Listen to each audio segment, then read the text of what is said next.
అందరికీ నమస్కారం అండి. చాలామంది అనాథ పిల్లలుగాను మిగిలిపోతున్నారు. తల్లిదండ్రులు ఏదో కారణం చేత చనిపోయో లేకపోతే ఏదైనా యాక్సిడెంట్ అయ్యో లేకపోతే అనారోగ్యంతో చనిపోయో ఉంటున్నారు. అటువంటి పిల్లలు గవర్నమెంట్ హాస్టల్లో మనకు తెలిసిన వాళ్ళు ఎవరైనా ఉంటే వాళ్ళ ద్వారా పలానా చోట పిల్లలు ఉన్నారని గవర్నమెంట్ హాస్టల్ వాటికి తెలియజేస్తే ఈ పిల్లలకు ఒక రక్షణ, కొంచెం కడుపు నిండా తిండి, ఉండటానికి నీడ కూడా వీళ్ళ చదువులు అవి కూడా బాగుంటాయండి. చాలామంది అలా చదువుకున్న వాళ్ళు, చాలామంది ప్రయోజకులైన వాళ్ళు కూడా ఉన్నారు, నాకు చెప్పారు కూడా. అలాంటి ఇప్పుడు ఏలూరు అని, హైదరాబాద్ అని, ఇటువంటి పెద్ద పెద్ద పట్టణాల్లో ప్రతి చోట కూడా ఉంటాయి. అలాంటి వాళ్ళకి తెలియపరిచి అలాంటి పిల్లలు ఎవరైనా ఉంటే వాళ్ళు అడాప్ట్ చేసుకుని చక్కగా చూస్తారు. అలాగే ఎవరైనా పెంచుకునే వాళ్ళకి వాళ్ళ ద్వారా గవర్నమెంట్ కొన్ని హక్కులు కల్పించి ఇస్తుంది. మంచి పని అండి అది. అలాగే మనం కొన్ని అటువంటి ఎదురైనప్పుడు చెయ్యాలి. నేను అలాగ నాకు 2-3 తగిలితే నేను అలా చేసాను. మనం చూసి చూడనట్టు వదిలేసామనుకోండి, ఆ పిల్లల భవిష్యత్తు అయోమయం కింద ఉంటుంది. ఆ పిల్లలు అలా రోడ్డు మీద పాపం అనాథల్లాగా బతుకుతారు. రేపొద్దున దేనికైనా గురవుతారు, చాలా ఇబ్బందులు పడతారు.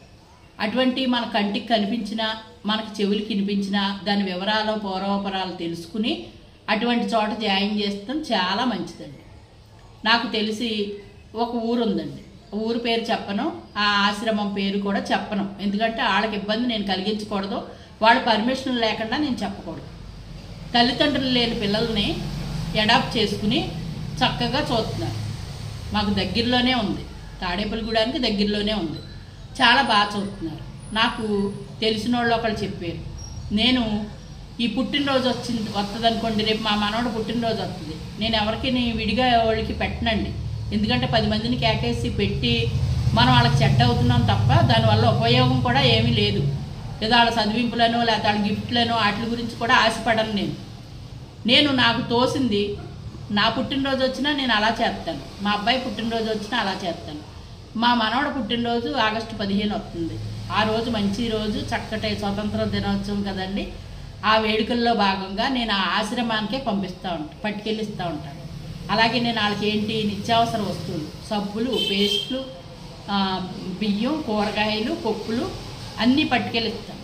అలాగే ఆ పిల్లలకి బట్టలు ఏమి సరిపోతాయో సైజు నాకు తెలీదు, అలాంటివి ఉంటే డబ్బులు ఇస్తూ ఉంటాను.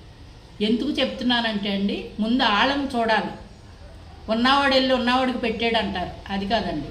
అటువంటి ఇబ్బందులు ఎవరున్నారో పిల్లలు భగవంతుడి స్వరూపాలు, పిల్లలు ముందు భావితరాలకి మంచి అభివృద్ధి చెందవలసిన వాళ్ళు.